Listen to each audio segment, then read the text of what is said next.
Bom dia, queridos. Hoje, às 19h30, quarta-feira, teremos o nosso culto. Como você não tem convidado, ter estado aqui conosco, vai ser uma alegria recebê-los aqui. Amém? A palavra do Senhor aqui em Lucas 20, versículo 27 até o 40, aqui está falando a respeito dos saduceus e a ressurreição. Os saduceus é uma seita religiosa que ali vivia entre os judeus mesmo, né? Que não acreditavam na ressurreição, não criam na ressurreição. Então foram ter com Jesus, questionando ele a respeito da ressurreição. Aí Jesus, ele dá um exemplo que aqui, os filhos deste mundo, nós que estamos aqui na Terra, se casa e se dá em casamento, porque é para isso que o Senhor nos constituiu aqui. E quando o Senhor estabeleceu lá no Éden, o homem disse: crescei e multiplicai, né? Multiplicai, enche a terra. Esse é o projeto de Deus no início. Agora, a partir do momento, né, que o homem pecou, gerou a morte, gerou o rompimento desse relacionamento com Deus, veio a separação, né? Aí houve a necessidade do homem ter um tempo que morrer e voltar para a eternidade. Agora, depende de como foi a vida dele aqui, aonde que ele ia habitar na eternidade. Tanto é que quando Jesus veio, ele ressuscita dos mortos, ele desce lá no Hades, ele vai lá no Hades, aliás, antes de ressuscitar, ele vai lá no Hades e liberta aquelas pessoas que estavam no cativeiro, ou seja, presos por Satanás. Eles não tinham conhecimento, então foram libertas. E a partir de Jesus, então, né, veio ali um novo tempo, né, o tempo da graça, tá certo? Então, aqueles que, Jesus dá o exemplo, aqueles que forem ávidos, ou seja, aqueles que estiverem prontos, aqueles que estiverem preparados para alcançar a vida eterna, esses ressuscitarão dos mortos. Esses irão ressuscitar com o corpo glorioso e tudo mais. E aqueles que não forem ávidos para alcançar a vida eterna serão lançados no lago de fogo, onde haverá choro e ranger de dente por toda a eternidade. Aí os saduceus então questionam ele a respeito de uma família que tinha 7 filhos. O primeiro casou-se e morreu, não teve filho. Aí, como era uma ordem hierárquica, se o primeiro casou, não teve filho, o segundo teria que casar e suscitar a herança para o irmão que casou. E assim aconteceu, o que eles estão dizendo aqui, foram 7 filhos. 7. Os 7 casaram, nenhum deles tiveram filhos.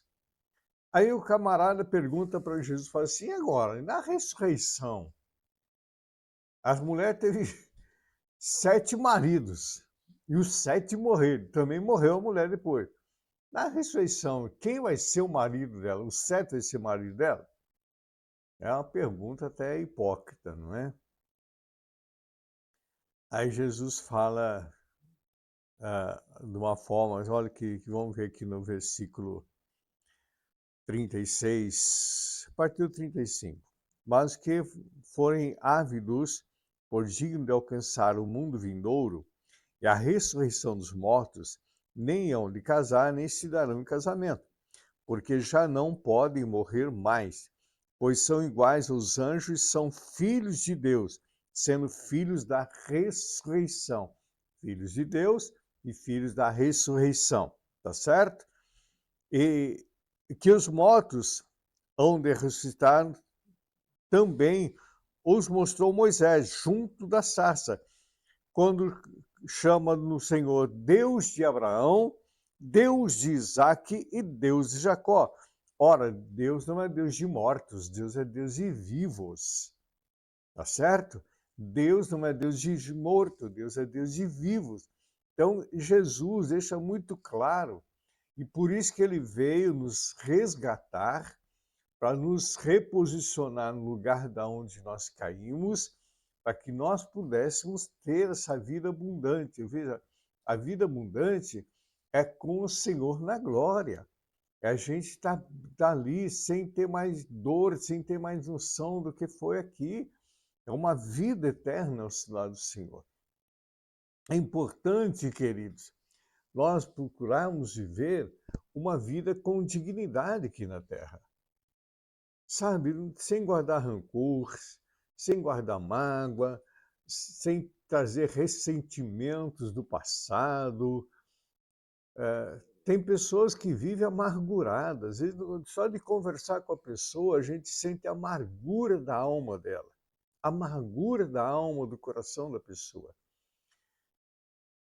Por causa dos ferimentos, por causa das feridas, né, da vida, e por tantas coisas que aconteceu com ela, e tem pessoas que não conseguem lidar com isso.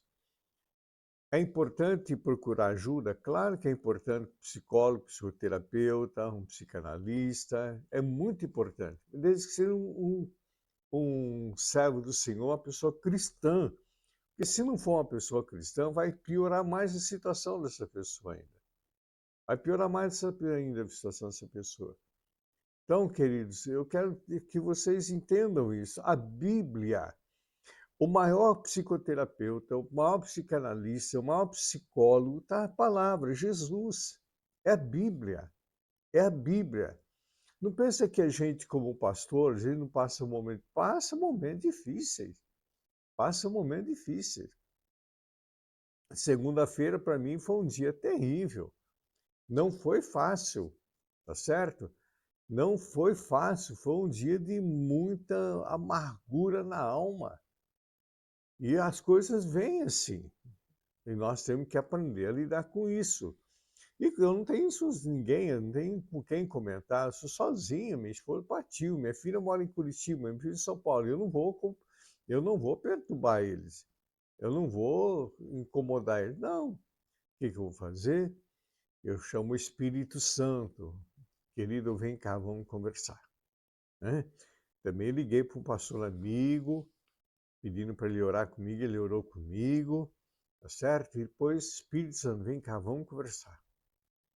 Porque é o meu amigo, o meu companheiro, é o meu psicólogo, meu psicanalista, o meu psicoterapeuta, o meu ajudador, o meu consolador.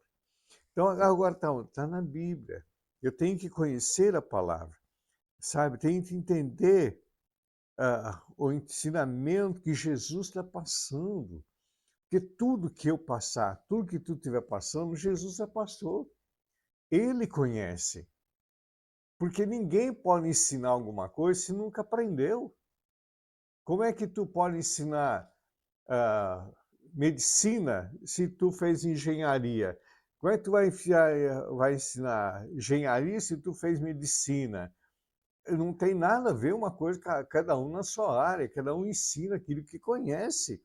Um professor de ciência vai ensinar matemática? Não tem como. Ele pode conhecer matemática, mas não é professor de matemática. E o professor de matemática não é professor de ciência. Cada um na sua área vai pesquisar, vai trabalhar na área que ele conhece, tá certo?